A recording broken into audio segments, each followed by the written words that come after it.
Les diré solo unas palabras introductorias en nombre de Raúl Renato Romero, de la Católica, del Centro de Estudios Psicológicos, en nombre mío, Georges Lemay, del Instituto Francés de los Divinos.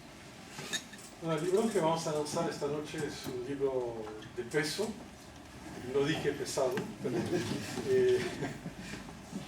aunque lleguemos casi a 1 kilo, ¿no? Un libro que yo ya conocía en versión francesa, nos ilusionó mucho la idea de publicar este libro después de haber lanzado el libro de Montes y Manrique. Unos de ustedes estaban cuando lanzamos el disco en noviembre de 2010, y Gerard Boas ya nos hizo el honor de estar con nosotros, y nos pareció importante seguir en esta onda reflexiva, avanzar en el tiempo también, porque el libro del cual se va a hablar va hasta el 36, hasta la muerte de Pinglo, o sea, es la generación que sigue lo de Montes y Manrique. El libro viene también con un disco que podrán disfrutar a la par con el libro. Para los que no conocen a Gerard Boas, es profesor de la Universidad de Rennes 2, en Bretaña Occidental.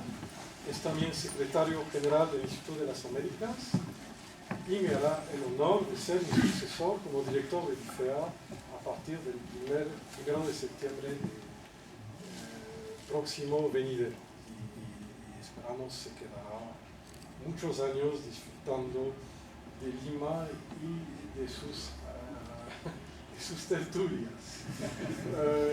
Digo eso porque hay unos canónigos de la Catedral de Breña, este público eximio. Veo que el coro catedral ha venido a acompañar a nuestro héroe. Bueno, este libro habla de P como patria, habla también de mujeres muy tanáticas. A eso han venido, obviamente. Entonces dejo la voz a Gerard, a Freddy Renner y a Jesús Cosamalón para esta vez. Ya, adelante.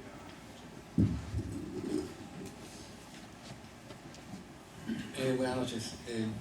Agradezco la invitación de los editores y Gerard Boas para comentar la presentación de este libro, ¿no? Que, como lo podrán apreciar quienes lo tengan entre manos, y seguramente van a ser muchos, es una edición sumamente valiosa por varias razones. De hecho, voy a tratar de enfatizar algunos aspectos de la publicación. Quizá lo primero que quisiera mencionar es que uno de los aspectos valiosos es que buena parte de las fuentes que se han utilizado para analizar este libro están publicadas acá, ¿no? Hay un anexo de varias centenas de canciones que han sido transcritas y que son sumamente valiosas, ¿no? Dado de que el acceso a ellas no es tan fácil. Es un corpus que, si bien se analiza en este libro, evidentemente, como mucho trabajo de investigación, hay todavía bastantes pistas por seguir explorando, analizando, en fin, y se le agradece la amabilidad, la cortesía y la generosidad, sobre todo, de publicar las fuentes, de un mundo en el cual la generosidad entre intelectuales no suele ser a veces la norma, ¿no? Hay una mala tendencia a esconder o a, digamos, no presentar las fuentes que uno tiene, quizá como una suerte de egoísmo que evita que otros puedan acceder a ellas, ¿no? En este caso no, hay una generosidad bastante grande. El valor de la publicación, creo yo, se orienta con dos aspectos que me parecen sumamente valiosos. El primero es la temática, ¿no? Aunque en los últimos años hay varios trabajos dedicados al estudio de la música popular en el Perú, o sea, ahí está la vertiente costeña, andina, en fin, o cualquier otra, creo que dentro de ese ambiente de estudios todavía existe el prejuicio acerca de los estudios que llamaríamos históricos, ¿no? Hay musicólogos brillantes y muy importantes que están citados acá y que han contribuido a organizar y analizar un corpus muy grande de música y el rescate de tradiciones que sin ellos se hubieran perdido, pero desde el campo de las investigaciones sociales, y más específicamente históricas, no son muchos los trabajos que pueden ser citados que han tenido como temática la cultura y la música popular, ¿no? Quizá el prejuicio mayor es considerarlo un género, las expresiones populares culturales del pueblo, digamos, poco propicio para profundizar, ¿no? Dado lo efímero, dado lo trivial a veces, y quizás incluso lo comercial. Este trabajo ayuda a mostrar que la música popular y sus diferentes expresiones no son menos importantes que analizar un periódico donde se encuentra una huelga, donde se encuentra un discurso de un político, donde se encuentran una serie de hechos que son registrados por las fuentes que usualmente utilizamos, ¿no? La música popular, en este caso el vals, registra una serie de acontecimientos cotidianos, una serie de vivencias que nos permiten, no como una ventana, meternos al mundo popular, sino es el mundo popular. No es la ventana, es el corazón. Y eso me parece sumamente importante, ¿no? En ese sentido, el aporte del trabajo es mostrar las diferentes intersecciones que atraviesan estas expresiones, ¿no? Es un lugar de encuentro de la política. En el libro hay varias letras transcritas que hacen referencia a diversas eventualidades políticas, desde presidentes, alcaldes, guerras, acontecimientos políticos cotidianos, etc., ¿no? Y también como lugar de encuentro de otras tradiciones musicales, ¿no? Un análisis que se intenta en este trabajo es mostrar que el construido esencialismo sobre las músicas es algo que está por discutirse y está por criticarse mucho más, ¿no? Como cualquier otro producto cultural, la música, que hoy consideramos parte de una tradición esencial, es una construcción, ¿no? Es una elaboración en el sentido de construcción, ¿no? En ese sentido, y solo en ese, que es quizá una invención, no en términos de invención como mentira, sino como construcción, como invento, como artefacto, ¿no? Y acá hay un intento de desmontar ese artefacto, ¿no? Los diversos niveles por los cuales ha sido construido, simbólicos, textuales, y las diversas relaciones que se produjeron al contexto, en el contexto en el cual se construyeron, y sobre todo las diversas tradiciones implicadas, ¿no?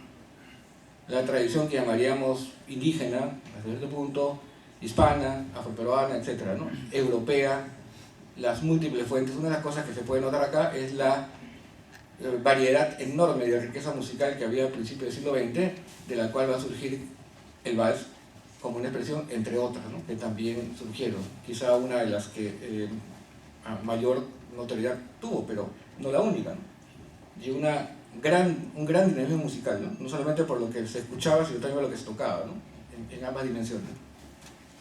En ese sentido, creo que el segundo aporte importante es acercarnos a lo criollo como una construcción cultural que cumple una función social, ¿no? En un momento determinado de la historia del Perú. Es decir, cómo se va construyendo la noción de lo criollo para, avanzando el tiempo, crear una cultura que hace referencia al pasado como la construcción de una arcadia colonial, ¿no? Que está reflejada en múltiples letras de estos valses y también en una cultura que como bien el autor señala, se consolida post-30 como una cultura en la cual lo colonial es visto como una etapa hispano, a lo sumo con presencia afrodescendiente, pero sin indígena, ¿no? Desindigenizado, de alguna manera. Lo interesante, y eso es una cosa que ocurre también en otras partes de América Latina, la élite que en un principio había rechazado estas expresiones musicales populares como no cultas, como bárbaras, incivilizadas o africanizadas, o en fin, diversos adjetivos que se utilizaron, después de los años 30 va a iniciar un proceso de recuperación de esa música, ¿no? Claro, no con las mismas características, como bien se dice en alguna parte del texto, edulcorar, eliminados sus ribetes más africanos y más indígenas, más interpretados de esa manera, ¿no? Lo que se consideraba más rudamente, si cabe la expresión, africano o indígena, y en términos musicales, digamos, estilizado, ¿no? Y construido de una manera diferente, ¿no? Hay asumido esto como música propia. Lo mismo va a ocurrir, por ejemplo, en el ambiente de América Latina con el son cubano, con el merengue dominicano y otras expresiones musicales, ¿no? Que a finales del siglo XIX son rechazadas por las élites locales como bárbaras, salvajes, en fin, música de esclavos, la bomba puertorriqueña tiene la misma característica, o la rumba cubana, rechazadas por ser profundamente africanas, pero después van a ser reelaboradas, ¿no? Y reconstruidas con músicas nacionales, pero justamente en el mismo periodo, 1900-1930, ¿no? Es un proceso que tiene paralelos. Dentro de eso, un aporte muy valioso del texto me parece también algo que está demostrado acá. Al principio, la no diferencia entre los propios músicos y en el propio oído de los oyentes entre lo que llamaríamos música de la criolla y música de la sierra, ¿no? En general es un ambiente musical en que ambas corrientes musicales se intercambian sin ningún problema, ¿no? Los músicos tocan una y otra sin hacer demasiada diferencia, llamándose en todo caso criollo a todo ese corpus, no específicamente a lo que hoy llamaríamos costeño, ¿no? Eso se va construyendo en el camino. Y ese esfuerzo de hacer una música en la cual se va construyendo este diálogo es una cosa que tiene como personajes, como autores, a una serie de personas que, como está mencionado en el texto, son básicamente personas que se dedican a labores que llamaríamos gruesamente populares, ¿no? Artesanos, albañiles, etc., ¿no? Pero al principio no tienen ellos una diferencia como la que hoy tenemos, como si hubiera existido siempre, entre música de la costa y la sierra, ¿no? Se intercambian con cierta facilidad los géneros, y no solamente de costa a sierra, también lo extranjero, ¿no? Lo que en ese momento se toca desde afuera, ¿no? Eso me parece, digamos, así muy rápidamente los aportes del texto. Dentro de eso, una segunda consideración que quiero señalar es el tema de los métodos, ¿no? Que se proponen para analizar, que me parece valioso porque los trabajos son importantes no solo por lo que nos pueden informar como tal, las conclusiones a las cuales llegan, los datos que levantan y la información que nos proporcionan, sino también por la propuesta de cómo analizar el tema, ¿no? Sobre todo cuando no se cuenta con tantos referentes, ¿no? Uno no cuenta en el caso peruano con tantos trabajos que han elaborado un acercamiento que también intenta construir un modelo teórico y metodológico, ¿no? De cómo hacer ciertos temas, cómo elaborarlo. En ese caso me parece importante, por ejemplo, y solamente lo voy a mencionar porque quizás Fred lo pueda ampliar, ver la canción como un objeto material, ¿no? En sus dimensiones de producción, distribución y consumo, ¿no? Un objeto que, al igual que otros producidos por la sociedad, se elabora con la misma regla, ¿no? Con un grupo que lo produce, con unos canales de distribución y con un grupo que lo consume, ¿no? Por más que este objeto suele parecernos inmaterial, ¿no es cierto? Porque es un texto musical que salió emitido por un radio o por una onda sonora que ya no está con nosotros, ¿no? Igual creo que es la misma regla. En ese sentido entra, por ejemplo, la importancia de analizar no solo las letras, o no solo la música, sino también el formato en el cual es transmitida, ¿no? El cancionero, la partitura, las imágenes, etc., ¿no? Y en los circuitos comerciales que éstas configuran, ¿no? Bueno, dentro de ese aspecto, y creo que el autor también lo reconoce en las conclusiones del trabajo, hay evidentemente algo que falta todavía por hacer y que seguramente posteriormente saldrán otros trabajos al respecto. Es analizar el texto musical en sí mismo, ¿no? La música en sí misma. Quizá eso también es un problema entre nosotros porque carecemos de acercamientos metodológicos, ¿no? Que nos ayuden a descifrar ese texto musical. Claro, exige habilidades que no siempre todos tenemos a disposición, ¿no? Entre el conocimiento musical, pero también una sensibilidad y una perspectiva teórica que nos permita comprender en la armonía y en el ritmo de cada música las diferentes raíces y combinaciones posibles, ¿no? Y las estructuras musicales que subyacen, ¿no? Claro, el autor es suficientemente honesto como para decir que reconoce que en este trabajo quizá es algo que falta por hacer, pero bueno, lo que se propone hacer lo hace. Lo otro es una tarea que evidentemente queda pendiente, ¿no? Sin duda. Quisiera destacar dentro de las temáticas abordadas en el texto una serie de aspectos que me parecen especialmente sugerentes, ¿no? Ya como cosas muy puntuales, simplemente quizá provocando la lectura del libro, ¿no? Como el autor muestra, el libro tiene como uno de sus principios el que las canciones presentadas en la multiplicidad de cancioneros que son editados en Lima, que se montan sobre melodías predeterminadas y sobre canciones y canciones conocidas, en un universo que quizás no es tan raro para nosotros, porque la música contemporánea, pensando en la cumbia en su versión más comercial, es exactamente lo mismo, ¿no? Monta sobre melodías conocidas, otras y otras y otras, y se reproduce a sí mismo, ¿no? Es un universo que no es tan raro y que tiene que ver evidentemente con lo comercial, con la difusión, etc. Pero en este caso con una característica que me parece especialmente importante. La idea, cosa que a veces mucha de la música comercial actual ha perdido, de que estas canciones reflejan mucho de la vida cotidiana, ¿no? Mucho de lo que era la ciudad de Lima a principios del siglo XX, ¿no? Desde el imaginario sobre estos grupos sociales, desde el reflejo que existe de quién es esos otros que pueblan la ciudad de Lima. Por ejemplo, la visión acerca de los chinos, de los negros, con la carga que llamaríamos racista que existe y que evidentemente está presente, y voy a simplemente mencionar muy brevemente algunas de las canciones citadas. Esta de acá que dice: las negras huelen a ruda, ¿no?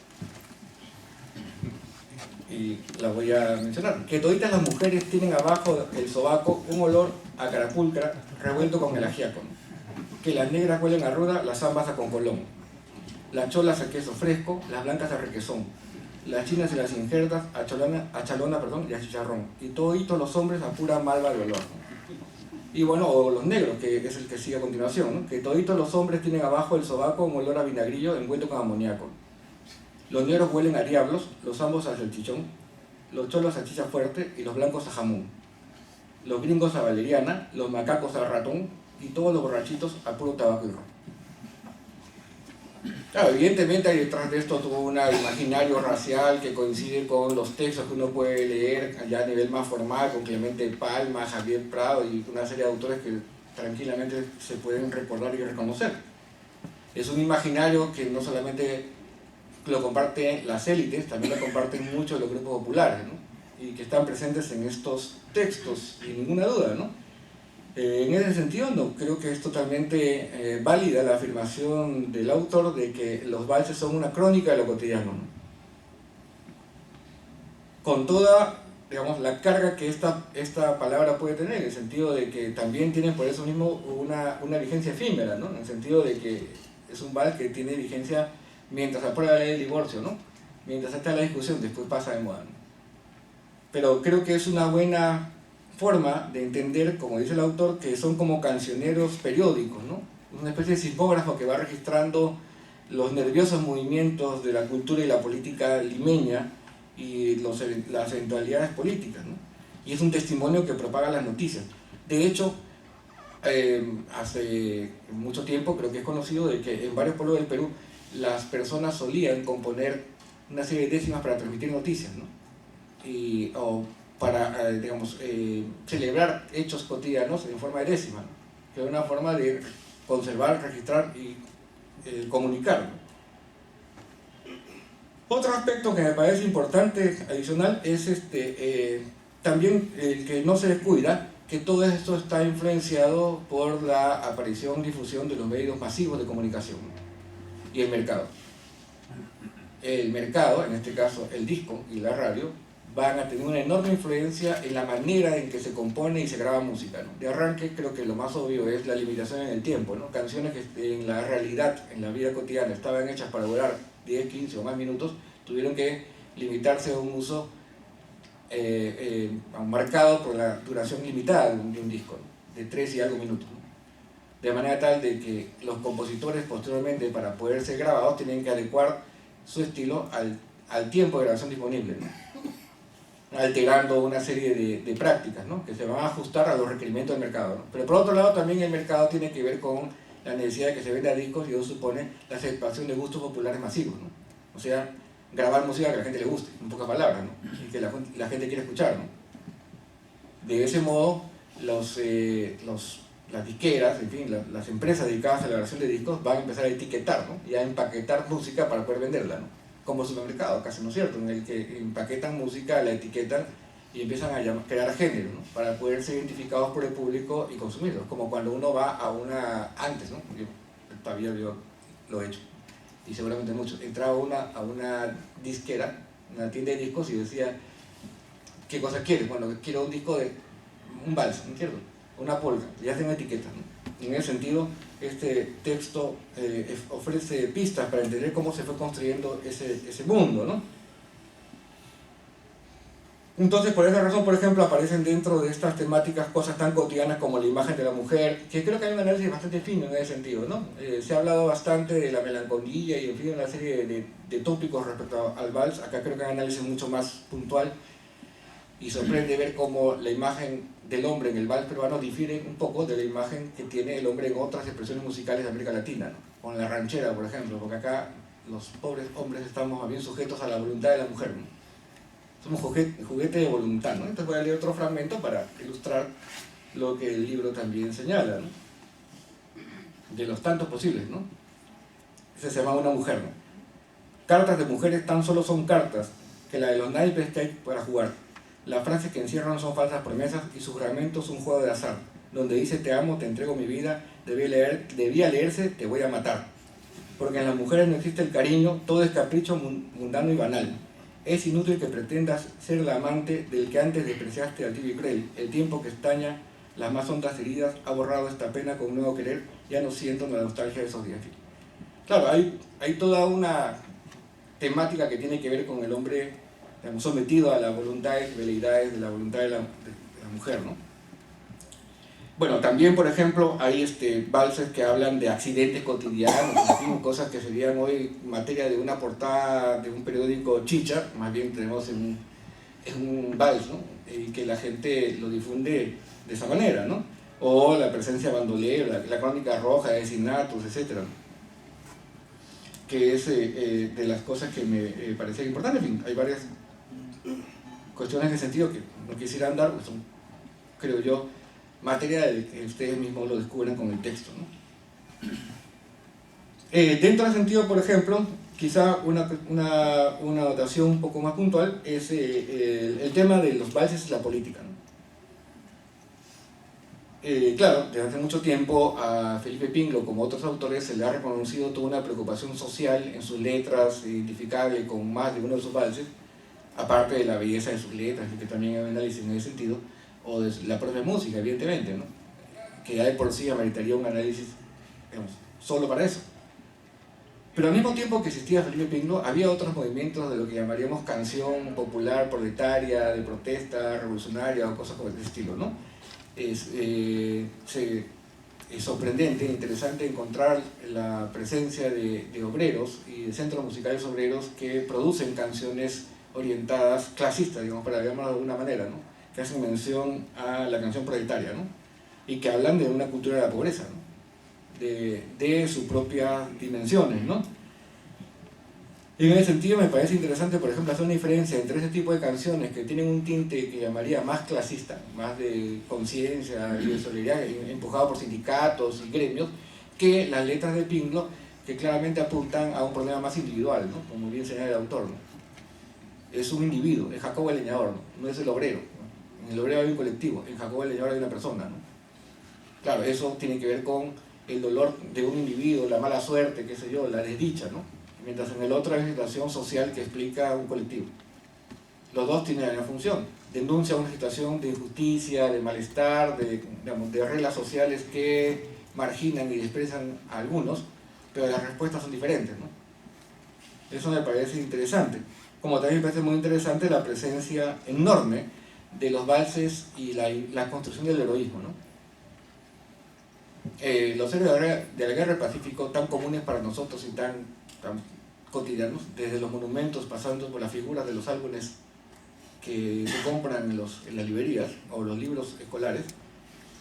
Por ejemplo, es la misma época en la que se está elaborando estas letras de valses con una imagen de lo heroico, como Bolognesi, Ugarte, qué sé yo, y Grau, evidentemente, cuando se está construyendo los monumentos a los héroes en Lima, ¿no? Como la Plaza Bolognesi, ¿no? El primer Bolognesi, antes que lo sacase Odría de su sitio, ¿no? Por considerarlo poco heroico, justamente. Y quizá lo interesante, recordando esa anécdota de Odría, es que la imagen de heroísmo que está en los valses justamente no va a coincidir con la imagen de ese primer Bolognesi, ¿no? La altivez, el orgullo, etcétera, versus esa imagen que va a quedar en el primer Bolognesi, ¿no? O sea, ya existe dentro de los valses un imaginario sobre el heroísmo que es difundido que es distribuido, que es asimilado, ¿no? Que tiene que ver con todas estas discusiones, y también de lo chileno, ¿no? Que es duramente criticado, en fin, vilipendiado en el contexto del acuerdo que va a ser la guía con el gobierno chileno para la repartición de Tanganyika en el fondo, ¿no? Bueno, y ahí las páginas más interesantes del libro tienen que ver con el conflicto con Leticia, que es todo un hallazgo, ¿no? En el sentido de cómo los valses reflejan rápidamente ese debate, ¿no? Y todo el patriotismo que se genera alrededor de la toma de Leticia, que le permite a Sánchez Cerro posicionarse frente a un momento político muy delicado, ¿no? Sánchez Cerro ganó una elección polémica, por decirlo lo menos, discutida por el APRA, con una revolución de por medio que, más allá de su fracaso, sí hackeó al poder duramente y lo obligó a posicionarse de una forma diferente. Hasta cierto punto el conflicto con Colombia le viene como anillo al dedo, ¿no? En el sentido de no hay nada mejor que unifique a una población que una guerra, ¿no?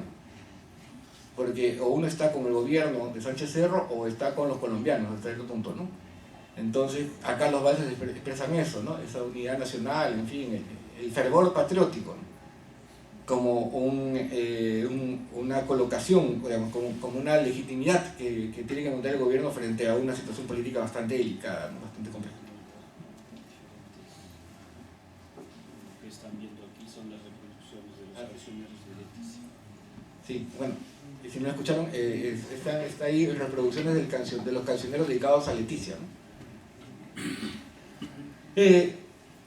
Lo último que quiero mencionar, sin ánimo obviamente de para nada considerar que eso es un demérito del libro, al contrario, el libro tiene suficientes méritos que sostienen su publicación y es un deleite leerlo, y obviamente es un gran acierto haber publicado esta obra que va a ser un referente para todos los que nos interesa la cultura popular y la música peruana. Pero obviamente, como toda buena investigación, hay cosas que a uno le sugieren siempre como líneas que faltan, ¿no? Aspectos que podrían continuarse. Una ya le he mencionado, ¿no? Y eso sí es reconocido por el autor, de todas maneras, ¿no? Este asunto de que la música en sí misma necesita un trabajo, ¿no? O sea, el texto musical, ¿no? Pero bueno, eso es una labor que probablemente tenga que hacerse quizá de una forma colectiva, en fin, pero que puede exceder lo que una persona a lo mejor puede elaborar, ¿no? Y también, obviamente, entrenamiento, especialización, más trabajo, metodología, en fin, muchas cosas que quizás en otros ambientes son más frecuentes, ¿no? En la medida que probablemente se vayan formando músicos,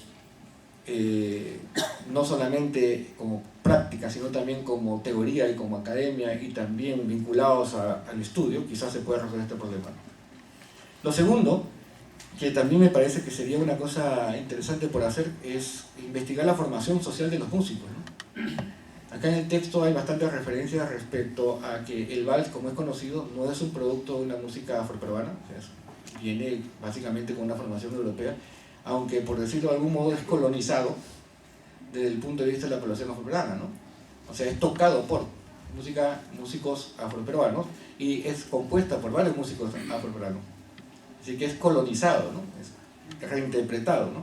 La lista de los personajes importantes que está en el libro, varios de ellos son albañiles, artesanos, y como es conocido tanto por los apellidos como por los oficios, buena parte de esa población era afrodescendiente. Pero no sabemos mucho acerca de su formación. También hay un prejuicio de pensar de que todos eran músicos, digamos, espontáneos, sin formación, cuando varios sí tenían formación. La distancia entre lo culto y popular no es la distancia que existe hoy. Los músicos podían tocar una cosa y otra, porque creo que hemos olvidado algo que es esencial para todo músico. El músico tiene que sobrevivir. Y a la hora que tiene que sobrevivir, si tiene que tocar en una misa a las 7 de la mañana, va a tocar. Y si a las 8 tiene que tocar, a las 12 del día en una procesión, va a tocar, ¿no? Y si a las 4 tiene que ir a tocar en un almuerzo, toca, ¿no? Y si a las 8 en un baile, también. Eso hoy es el músico chivero, ¿no? El músico, sobre todo, siempre ha tenido problemas de estabilidad, ¿no? Los ingresos músicos, la vida como músico es efímera, de ahí que muchos músicos han tenido que compartir su vida como músicos con otras actividades, ¿no? Algún oficio o enseñar música, y sobre todo en esta época no hacían ninguna distinción formal, digamos, entre tocar una música y otra, ¿no? Tenían que tocar de todo, si querían vivir, de todo. En ese sentido, sería interesante indagar mucho más sobre este mundo en el cual las tradiciones de música culta y las tradiciones de música popular no están diferenciadas, se mezclan unas con otras, ¿no? Así como tocan zarzuela, tocan otra cosa, ¿no? Y tocan vals de estilo zarzuela y zarzuela de estilo vals, de una cosa a otra se van mezclando, ¿no? Evidentemente, ¿no? Y cómo se complementan los ingresos, ¿no? Enseñar música, por ejemplo, ¿no? Muchos músicos que tienen que completar su vida dedicándose a esa labor. Y quizá un aspecto que no ha meritado muchos estudios hasta ahora desde el punto de vista social de la música es la importancia de las bandas de música, ¿no? Como un vehículo de formación de músicos, porque muchos de los que aprenden música oficialmente no aprenden en academias que no existen o incluso a partir de enseñanza privada, sino en bandas de música, ¿no? Municipales, de hacienda, del ejército, sobre todo de instituciones, ¿no? Instituciones militares o de escuelas, de colegios, por ejemplo, ¿no? O sea, y las bandas de música a principios del siglo XX tocaban de todo, igualmente, de música clásica, pasando por vals, guayno, marinera. Me imagino, no lo conozco, pero sospecho que el archivo de las bandas de música de los institutos militares, Liborio Estrada era un músico que pertenecía al ejército, ¿no? y componía, ¿no? Y de hecho hizo música criolla, ¿no? Entonces, todas estas bandas tuvieron una importancia fundamental en la formación de los músicos y en la difusión, ¿no?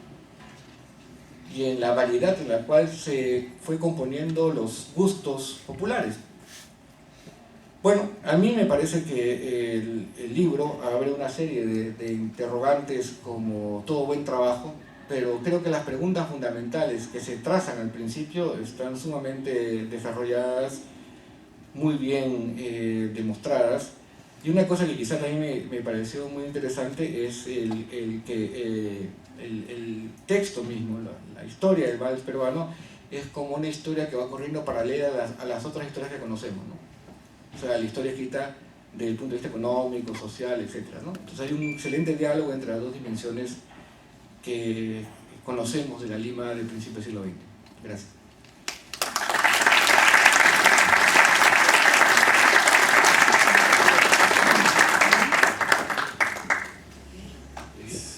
Buenas noches.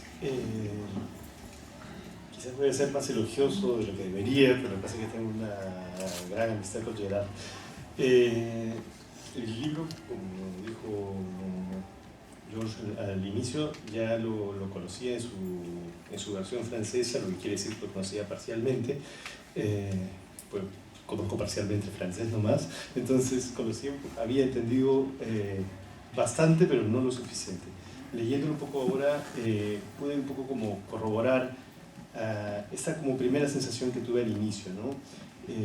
Y es que estaba pues frente a estos textos del siglo XIX, estos textos de viajeros del siglo XIX, que de alguna manera habían sido para nosotros tan importantes porque nos habían contado una buena parte de la historia nuestra que nosotros habíamos sido incapaces a veces de retratar o de mirar, quizás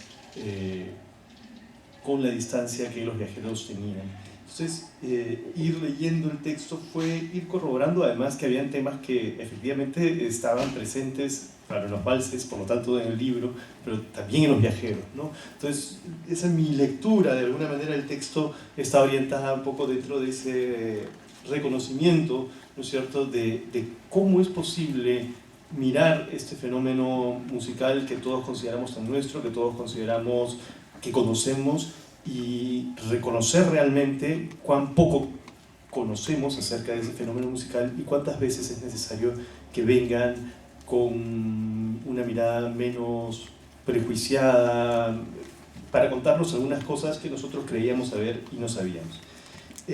Lo primero, los dos aspectos en los que quiero centrarme yo básicamente, e intentaré ser breve, tienen que ver el primero con cuestiones más metodológicas, en efecto, como sugirió Jesús.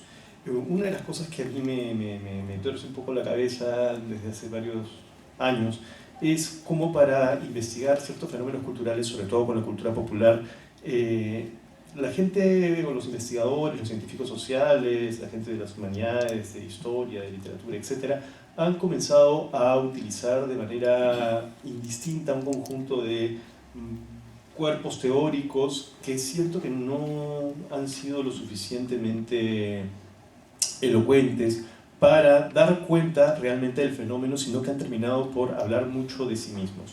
Es decir, han surgido, como dijo Jesús, en los últimos años, no solamente muchos textos sobre música popular, que los hay y han aparecido varios, sino sobre cultura popular en general y sobre otras manifestaciones culturales populares, o subalternas, o con la chapa que quieran ponerles. Y siento que muchas de estas investigaciones en el fondo han sido más exaltar un marco teórico, un cuerpo teórico, que penetrar realmente dentro de un objeto de estudio. Entonces la primera cosa que yo realmente constaté un poco dentro del texto y que me gustó del texto es que no había, quizás justamente también por esa distancia de viajero, no estaba endeudado con ninguno de esos tótems así metodológicos, teóricos que tenemos aquí, que tenemos que citar, porque si no lo citamos, nuestro vecino de la oficina nos va a mirar mal, ¿no? Entonces, una de las primeras cosas que a mí me gustó es eso, es decir, bueno, seguramente está citando sus propios tótems teóricos para que el vecino de la oficina no lo mire mal, pero hablando para el Perú, para nosotros, esta vez en la traducción, me parecía interesante justamente el mirarlo con otra mirada muy distinta a la que nosotros dentro de las ciencias sociales hemos implementado en los últimos 25 años, ¿no? Eso me parecía ya de por sí un aporte, pero ya el aporte además crecía cuando además uno notaba que no solamente no utilizaba esto que todo el mundo utiliza, sino además cuando hacía lo que creo debe hacer cualquier persona que trabaja con cualquier tipo de manifestación o cualquier objeto de estudio, que es crear su propio marco teórico, donde además, y creo que esa es la parte que a mí me resulta más interesante, ¿sí?, se ha podido articular de manera bastante audaz tanto textos realmente nacidos desde un punto de vista, desde un mundo teórico, académico, etcétera, con otros textos que no lo son tanto y que han estado justamente dentro del ámbito más del anecdotario nacional o qué sé yo, y que sin embargo bien articulados, bien filtrados, digamos, pueden ofrecernos un marco de comprensión del fenómeno musical en este caso, o de cualquier fenómeno cultural, pero en este caso lo interesante justamente es que se ha tenido muy claro que se está trabajando con música popular, con manifestaciones populares discursivas, textuales, pero a la vez musicales, y que eso no debía de alguna manera perderse de vista, ¿no? Entonces creo que lo primero, ¿sí?, ya en efecto que yo quisiera resaltar es eso, sobre todo porque tengo presentes muchos textos que en los últimos años han aparecido sobre música popular o sobre fenómenos, digamos, culturales populares, y que claramente adolecen de eso que yo creo que debería ser lo que cualquier académico debería proponerse al estudiar un fenómeno cualquiera, ¿sí?, que es realmente construir todas las herramientas necesarias para poder acercarse al fenómeno. Y eso me lleva un poco al segundo punto que a mí me interesaba resaltar y que de alguna manera, en fin, Jesús ha tocado también, porque es inevitable, encontramos las mismas cosas, nos gustan las mismas cosas, y cuando lo lean seguramente algunos compartirán esos gustos y otros encontrarán algunas cosas que no vimos. Y tiene que ver en efecto sí con las fuentes, con cómo se han trabajado las fuentes, que lo que me gusta justamente del texto es que son muy poco fuentes, ¿no? Cuando el historiador trabaja con fuentes, utiliza la fuente como si fuese el depositario realmente de un texto, de un discurso, que sin duda se hace aquí también, no digo que no, y no quiero pelearme con los historiadores, tengo ahí rodeado, pero tiene a la vez, si quieren, algo que quizás esté más endeudado con la antropología o con la historia del arte, que tiene un acercamiento más parecido, que es pensar al objeto no solamente sí, como un depositario, sino como un actor o como parte del discurso mismo. Y esto es muy claro además por la cantidad de materiales que se están utilizando, por lo que dicen esos materiales, por los objetos mismos, ¿no? Es decir, trabajar con los discos de 78 era algo que debía haberse hecho hace mucho tiempo. Todas las personas que habían hablado acerca del vals habían hablado, y que no lo habían hecho, ¿no?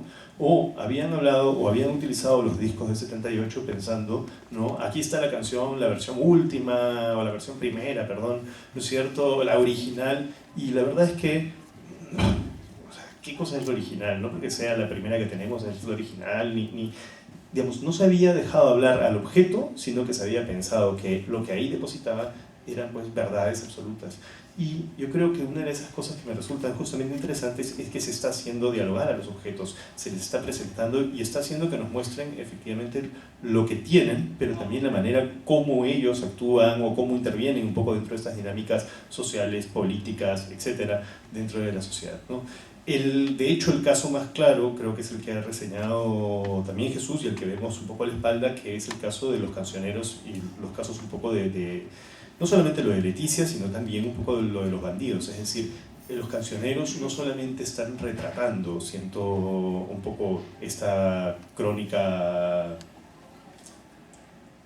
policial o estos hechos, este heroísmo, ¿no es cierto? Sí, o afianzando ciertos modelos, ¿no? Las canciones sobre Leticia diciendo, ¿no? Cuidado colombianos que ya va a aparecer otro Bolognesi, ¿no? Sino que son en algún sentido parte de la discusión, o sea, son, que no sé cómo decirlo bien, ¿no? Pero son actores mismos de esa discusión, tienen un valor más performativo en algún sentido y a veces son partes del discurso mismo, ¿no? Entonces hay una juntura un poco, ¿no? del valor que tienen esos materiales, los discos, los cancioneros, las partituras, que para mí realmente es uno de esos aciertos que yo no podía dejar de destacar más allá de mi relación de amistad. Es decir, me parece justamente un gran aporte estudiar los objetos mismos, su manera de intervenir un poco en las dinámicas sociales y en las dinámicas de creación, en las dinámicas de formación justamente de un corpus musical en este caso, ¿no? Que es, bueno, desde todo punto de vista para nosotros, además, en tanto se ha constituido luego como parte de el depósito de nuestra nacionalidad en algún sentido, me parecía que era importante destacar. Yo, como les dije al inicio, el texto no solamente lo conocía antes, sino que en parte he tenido la suerte un poco de discutirlo con Gerard en variadas ocasiones, no directamente el texto, pero sí algunas ideas de él. Y siento que es una buena invitación a más trabajos. Sé que hay más trabajos que se están haciendo y que se estaban por publicarse o pensando en publicarse, y creo que vale la pena reparar en eso, ¿no es cierto? Es decir, lo hemos hecho, ¿desde dónde hemos hecho esos trabajos? ¿Desde dónde los hemos pensado? ¿Los hemos pensado desde qué cuerpo teórico, desde qué metodología? He sido historiador, he sido... Una cosa que es interesante y que a mí, además, era una de esas dudas que yo tenía cuando conocí a Gerard, que no sabía qué era, ¿no? Sabía si historiador, si era literato. Y claro, cuando uno lee el libro se da cuenta pues que es tampoco sabe uno qué es cuando lee el libro, porque se da cuenta que es un poco de todo, porque ha necesitado un poco de todo para poder decir algo interesante y algo importante sobre este fenómeno musical. Y eso ha sido para mí, digamos, algo que es especialmente valioso.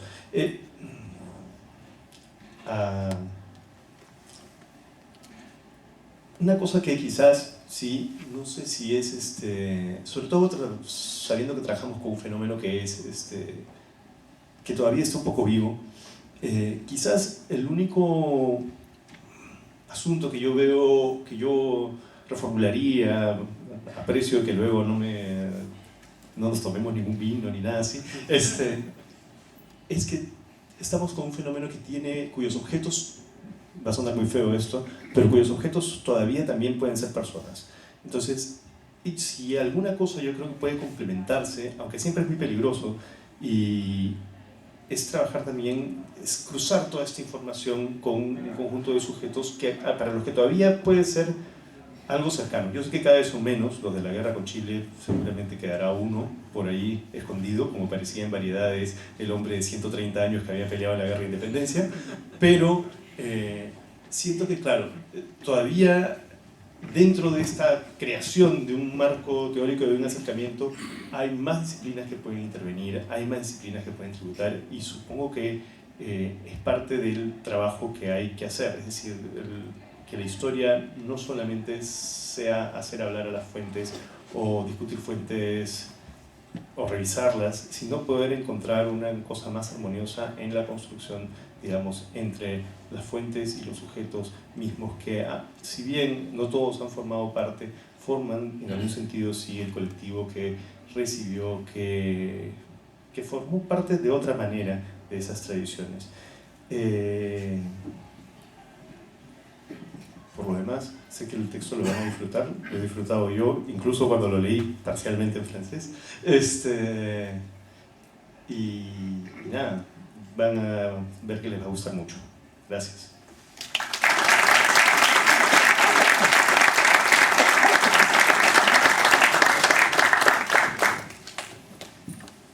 Bueno, qué decir después de tantos halagos, tantas cosas tan agradables, ¿no? Un trabajo universitario y un trabajo, una edición es siempre el resultado de un largo proceso en el que, bueno, muchas personas participan, ¿no? Y yo quisiera dar mis más profundos agradecimientos a los que han permitido esta edición. Obviamente a los dos coeditores, Raúl Renato, el director del Instituto de Psicología, y Georges, efectivamente, director del IFEA, y me toca el cargo, pero muy difícil de sucederle, y bueno, ustedes entienden cómo me siento así un poco temeroso de los meses que vienen, ¿no? Agradecer también a Anne-Marie Bougère, que está aquí en la sala, que ha cuidado la edición y que ha hecho un trabajo absolutamente extraordinario. Sandra Recarte, que ha traducido. En un momento dado la gente me dijo, pero ¿por qué no lo escribes? Alguien te puede corregir a diestra y a siniestra unas cosas, ¿no? Pero no, dije que no, porque hubiera sido otro libro, ¿no? También los diferentes amigos, ¿no? La responsable de mi centro de investigación en Francia, que aparece allí con el logo y todo, que también me apoyó y quiero hacerla presente. Agradecer a los comentaristas, obviamente, que han hecho análisis que me parecen muy acertados, demasiado, yo diría, a veces favorables, porque la verdad es que el libro, quisiera recalcar esto, es el resultado de un proceso un poco particular, ¿no? Y eso quisiera empezar con esto. Es el resultado de una exigencia universitaria. En el cargo que tenemos en la Universidad Francesa, uno integra el cargo de profesor de planta, muy bien, y al cabo de unos 10 años, vamos a decir, para que tenga derecho a dirigir doctorados, tiene que presentar la mega tesis que llamamos HDR, habilitación a dirigir recherche, para dirigir investigaciones, y dentro de este corpus de exigencias aparece lo que llaman un inédito, es decir, producir un libro original sobre una temática original en el que se supone el autor muestra sus capacidades a inventar un modelo teórico sobre un objeto particular. Y esto fue entonces, la idea fue el vals, porque les confieso que realmente yo antes trabajaba sobre temas muy andinos, sobre medidas, mediciones de partituras, de escalas musicales, que no correspondían muy bien a la mentalidad de mi campo disciplinario francés. Raúl, ¿entiendes lo que quiero decir? De las mediciones así tan finas de escalas sonoras, ¿no? Entonces fue necesario encontrar un objeto que correspondiera a las esperanzas o lo que esperaba mi disciplina. Y la verdad es que fue el encuentro, el azar, fue encontrarme con personas que sí me dieron la posibilidad de pensar esta investigación. Las primeras personas a las que doy las gracias fue primero mi familia, yo diría mi familia peruana, mi papá y mi mamá peruana que estaban en San Miguel, la familia La Rosa Sánchez, y en esta familia venía un señor que cada día venía a comer, se llamaba Ricardo Extremadoiro, hermano de José Extremadoiro, que había conducido un programa muy famoso aquí en los años 70, se llamaba El Rincón del Recuerdo. Y este señor tenía una fantástica colección de discos 78 Revolución. No les cuento cómo, pero esta colección vino a parar en mi casa, ¿no? Esto fue un primer momento, pero la dejé ahí, ¿no? Y después, unos años después, ¿dónde estás? Ahí está César, que lo presentamos ya en Montes y Manrique. Estos, con perdón César, locos que se dedican a atesorar lo que las instituciones oficiales no hacen y rescatan una memoria fantástica, esta memoria desaparecida, recopilando discos, cancioneros, partituras. Y buena parte del material que está aquí, te lo debo César, lo sabes, él me dio estos materiales, en particular los cancioneros que sí ocupan un espacio fundamental en este libro. Entonces fue esto, ¿no? Pero yo quisiera citar lo que pongo en las primeras líneas de la conclusión. El vals requiere, para ser entendido y sentido, un oído y un gusto muy particulares. No se le puede comprender ni se lo aprecia sino perteneciendo a Lima, porque es a la postre una comunicación secreta de melancolías propias. Salazar Bonner. Entonces ustedes entienden que no siendo limeño nunca entenderé ni podré entender el vals. Pero sí intenté, ¿no? Con mi, y lo que dijiste, Fred, es cierto, mi ingenuidad, ¿no? Fue en cierta medida una ventaja. No conocía el vals y no sé si lo conozco todavía. Pero esta manera de decirme, bueno, ¿cómo voy a inventar un método de investigación que me permita captar, digamos, no la esencia del vals, sino cierta dimensión del vals? Y ahí sí que estoy de acuerdo con mis lectores, es que a mis estudiantes les digo siempre, no vengan sobre todo con el maldito marco teórico primero. Ellos saben que eso sí es imposible. Un marco teórico sirve para entender algo, no precede lo que vemos muchas veces, sí, tengo aquí el ladrillo, ¿no? Puf, el marco teórico y después viene la investigación.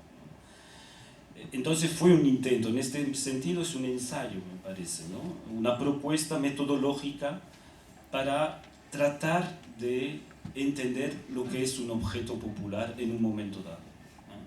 Y efectivamente, a eso estoy totalmente de acuerdo contigo, Fred, no es historia, pero es también un poco de antropología, mucho de etnomusicología. Es un conjunto de lo que yo llamo la chapuza teórica, ¿no?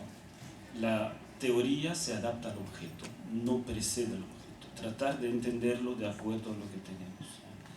Perdón por estos elementos que sí me parecen importantes, ¿no? Para explicar lo que fue. Y obviamente, faltan, pero muchísimas cosas por hacer, pero muchísimas. Es apenas, me parece, una puerta abierta y una invitación, sobre todo a los que vienen ahora para seguir investigaciones, porque la verdad hay para hacer doctorados y doctorados.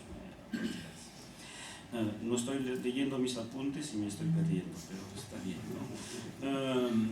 Otra cosa que sí me parece que corresponde, y gracias por haberlo identificado a lo que quise hacer, es que entender, dijiste que uso la palabra, creo, performativo, ¿no? Hay una lectura en las disciplinas, por lo menos en Francia, en la que estoy, por considerar, en las ciencias sociales en general, considerar el vals o la música popular como un objeto frívolo, es decir, algo que, bueno, no sirve para el regocijo nomás. Y la verdad es que cuando uno se sumerge en la lectura de lo que suena aquí, uno se sorprende por la dimensión social que tiene el vals. Y efectivamente, en esa larga tradición hispana, como el romance, el vals va diciendo los aviones que se caen, los crímenes de la calle Esparderos, no sé, cantidades de cosas, ¿no? Entonces, informa de cierta forma sobre lo que está pasando en la ciudad, y en este sentido el cancionero cumple, perdón, estamos en Lima y hay muchos temblores, pero yo uso la palabra de sismógrafo, ¿no? Cuenta, así vemos, pasa algo, ¡pum!, hay un rebrote así de muchas canciones sobre un tema. ¿Cómo era eso? La carestía de la carne, bueno, por ejemplo, hay una crisis ustedes saben, en 1918, las huelgas, la crisis social, crisis los que rentan las casas, todo esto está aquí, increíble y con una precisión alucinante. Y vemos desde abajo, por eso me gusta mucho, es a ras del suelo, ¿no? Otro tipo de historia que va complementando otro juego que quise hacer efectivamente. Gracias por haberlo visto. Pongo muchas acotaciones de Basadre. Y vemos cómo lo que dice Basadre viene totalmente complementado, ilustrado en las canciones. Y eso es para mostrar que no es una invención, esta gente no está con cosas falsas, está viviendo y sintiendo realmente lo que está pasando. Y eso me parece ser importante. Estas canciones informan, son el reflejo de, pero son también actores sobre. Y esto es fundamental. Lo que hay sobre el APRA, por ejemplo. Cuento una anécdota y el texto está aquí, que cuando vine aquí en 2006, un poquito más antes, unos amigos peruanos, cuyo nombre no voy a citar, leyeron canciones antiapristas de una violencia terrible, ¿no? Y me las querían robar para ponerlas en la red, ¿no? Dije, no, estamos, bueno, eso sí que no, después ustedes harán lo que quieran, ¿no? Para decir que era y es un elemento cuya dimensión social y política sigue siendo muy fuerte. Ahora bien, para terminar sobre este trabajo que intenté hacer, sí, los objetos son fundamentales. Podríamos escuchar, a ver si está el señor, el primer tema se puede escuchar.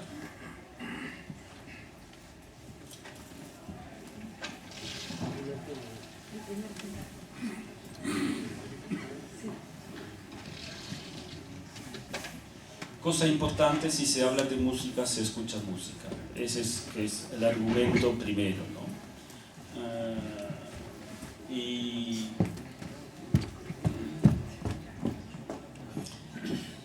los objetos no mienten, ¿no? Eso sí que me parece ser una cosa fundamental. Lo que ustedes van a escuchar, aunque sea en forma electrónica, es lo que se escuchaba en Lima en los años 19. Es el relato de un momento muy fuerte que se llama entonces, a ver cómo se llama, Alejandrino Montes. Alejandrino Montes mató a sus dueños y a raíz de esto hubo toda una campaña increíble en el mismo cancionero, y puse los textos aquí, pero ¿qué es lo que pasa? Es que el disco va recuperando esta tradición oral, para mostrar cómo hay un diálogo increíble entre lo social, lo transcrito y lo musicalizado, ¿no?